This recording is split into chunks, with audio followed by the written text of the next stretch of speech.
ಬೆಂಗಳೂರಿನ ಜನರಿಗೆ ಮತ್ತೊಂದು ದರ ಏರಿಕೆಯ ಶಾಕ್ ಎದುರಾಗುತ್ತೆ. ನಾಳೆ ಇದರ ಕುರಿತಾಗಿ ಅಧಿಕೃತವಾಗಿ ಪ್ರಕಟಣೆಯನ್ನು ಹೊರಡಿಸುತ್ತಾರೆ. ಆದರೆ ಈ ವಿಷಯವಾಗಿ ಜಲಮಂಡಳಿಯ ಅಧೀಕ್ಷಕರು ಮಾತನಾಡಿದ್ದಾರೆ. ಕಾವೇರಿ ನೀರಿನ ದರ ಏರಿಕೆ ಫಿಕ್ಸ್. ದರ ಏರಿಕೆ ಕುರಿತು ನಾಳೆ ಅಧಿಕೃತ ಘೋಷಣೆ ಮಾಡ್ತಾರೆ. ಏಪ್ರಿಲ್ 1ನೇ ತಾರೀಕಿನಿಂದಲೇ ದರ ಹೆಚ್ಚಳ ಮಾಡೋದಕ್ಕೆ ನಿರ್ಧಾರವನ್ನ ಮಾಡಲಾಗಿದೆ. ಪ್ರತಿ ಲೀಟರ್ಗೆ 1 ಪೈಸೆ ಹೆಚ್ಚಳ ಖಚಿತವಾಗುತ್ತೆ. ಅದರ ಆಧಾರದ ಮೇಲೆ ಅಪಾರ್ಟ್ಮೆಂಟ್ಗಳಿಗೆ, ನಿವಾಸಗಳಿಗೆ ಮತ್ತು ಕಮರ್ಷಿಯಲ್ ಬಿಲ್ಡಿಂಗ್ಗಳಿಗೆ ಹೇಗೆ ಅನ್ನೋದರ ಒಂದು ರೂಪುರೇಷೆಗಳನ್ನು ಕೂಡ ಸಿದ್ಧಪಡಿಸಿ ನಾಳೆ ಇದೆಲ್ಲವನ್ನು ಕೂಡ ಡಿಕ್ಲೇರ್ ಮಾಡ್ತಾರೆ. ಸಾಲು ಸಾಲು ದರ ಏರಿಕೆಯನ್ನು ಅನುಭವಿಸಿರುವಂತಹ ನಾಗರಿಕರಿಗೆ ಈಗ ಮಗದೊಂದು ದರ ಏರಿಕೆಯ ಶಾಕ್ ಎದುರಾಗುತ್ತೆ. ಈಗಾಗಲೇ ಇದರ ವಿಷಯವಾಗಿ ಪ್ರಸ್ತಾವನೆಗಳಿತ್ತು. ಯಾವತ್ತು ಮಾಡಬಹುದು ಅನ್ನೋದರ ಲೆಕ್ಕಾಚಾರ, ಎಷ್ಟು ಮಾಡಬಹುದು ಅನ್ನೋ ಲೆಕ್ಕಾಚಾರ ಅಷ್ಟೇ ಬಾಕಿ ಉಳ್ಕೊಂಡಿತ್ತು.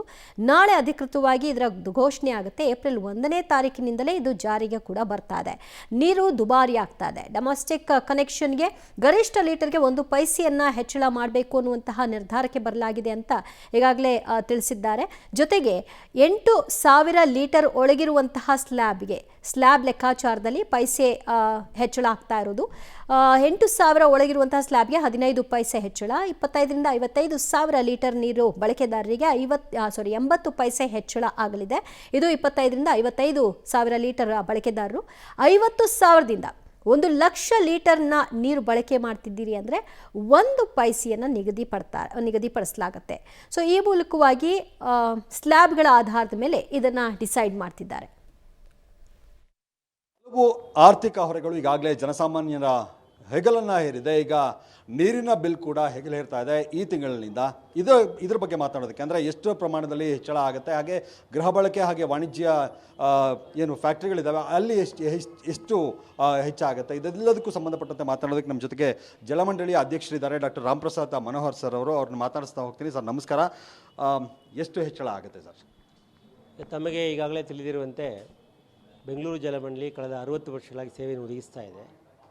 ನಾವು 2014ರಲ್ಲಿ ಬೆಲೆ ಏರಿಕೆಯನ್ನು ಮಾಡಿದ್ದು. ಈಗ 11 ವರ್ಷಗಳಾದ ಮೇಲೆ ನಾವು ಬೆಲೆ ಏರಿಕೆಯನ್ನು ಮಾಡ್ತಾಯಿದ್ದೀವಿ.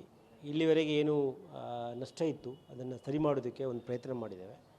ಸೊ ಈಗ ಜನರಿಗೆ ಜಾಸ್ತಿ ನಾವು ಮೊರೆನೂ ಆಗಬಾರ್ದು ಮತ್ತು ಜಲಮಂಡಳಿಗೂ ಜಾಸ್ತಿ ಮೊರೆ ಆಗಬಾರ್ದು ಹೇಳಿ ನಾವು ಬ್ಯಾಲೆನ್ಸ್ ಆಗಿ ಮಾಡೋಕ್ಕೆ ಪ್ರಯತ್ನ ಮಾಡಿದ್ದೇವೆ. ಸೊ ಹಾಗಾಗಿ ನಮ್ಮದು ಬೆಲೆ ಏರಿಕೆ ಬಗ್ಗೆ ವಿಸ್ತಾರವಾಗಿ ನಾನು ತಮಗೆಲ್ಲ ತಿಳಿಸಿದ್ದೀನಿ. ಸೊ ಮುಖ್ಯವಾಗಿ 0 to 8,000 ಲೀಟ್ರ್ ಏನು ಕನ್ಸ್ಯೂಮ್ ಮಾಡ್ತಾರೆ ಅವರಿಗೆ ಪ್ರತಿ ಲೀಟ್ರಿಗೆ 0.15 ಲೀಟ್ರು 15 ಪೈಸಾ ಅಂದರೆ ಕಡಿಮೆ 1/4 ಪೈಸಾಕ್ಕಿಂತ ಕಡಿಮೆ ನಮ್ಮದು ಹೆಚ್ಚಾಗುತ್ತೆ. ಮ್ಯಾಕ್ಸಿಮಮ್ಮು ನಮಗೆ 50,000 ಇಂದ ಎಬೋರ್ವರೆಗೆ 1 ಪೈಸಾ ಪರ್ ಲೀಟ್ರು ಹೆಚ್ಚಾಗುತ್ತೆ. ಮತ್ತು ಅದೇ ಥರ ನಮ್ಮದು ಅಪಾರ್ಟ್ಮೆಂಟ್ಗಳಿಗೆ ಕೂಡ ಅಷ್ಟೇ ಹಲವಾರು ಸ್ಲ್ಯಾಬ್ಗಳು ಮಾಡಿದ್ದೇವೆ. ಅವ್ರಿಗೆ ಕೂಡ ಈಗ ಸಪ್ರೇಟ್ ಸ್ಲ್ಯಾಬ್ ಸರ್? ಹೌದು, ಅವ್ರಿಗೆ ಡೊಮೆಸ್ಟಿಕ್ ಹೈ ರೈಸ್ ಬಿಲ್ಡಿಂಗ್ಸ್ಗಳು ಬರ್ತದೆ. ಅದಕ್ಕೆ 3 ಕ್ಯಾಟಗರಿ ಮಾಡಿದ್ದೇವೆ. ಮುಖ್ಯವಾಗಿ 0 to 2 lakhs ಕ್ಯಾಟಗರಿಗೆ ಕೇವಲ 0.30 ಪೈಸಾ ಪರ್ ಲೀಟ್ರು ಇಂಕ್ರೀಸ್ ಆಗುತ್ತೆ. ಎರಡನೇದಾಗಿ 2 lakhs to 5 lakhsನವರಿಗೆ ಕೇವಲ 0.60 ಪೈಸಾ ಪರ್ ಲೀಟ್ರು ಇಂಕ್ರೀಸ್ ಆಗುತ್ತೆ. ಆಮೇಲೆ 10 lakhs ಅಪ್ ಟು 10 lakhsವರೆಗೆ 1 ಪೈಸಾ ಪರ್ ಲೀಟ್ರು ಇಂಕ್ರೀಸ್ ಆಗುತ್ತೆ. ಅಂದರೆ ಮ್ಯಾಕ್ಸಿಮಮ್ಮು ಕುಡಿಯುವ ನೀರಿಗೆ, ಗೃಹ ಬಳಕೆಗೆ ಮಿನಿಮಮ್ 0.15 ಪೈಸಾ ಪರ್ ಲೀಟ್ರಿಂದ 1 ಪೈಸಾ ಪರ್ ಲೀಟ್ರು ಅಂತ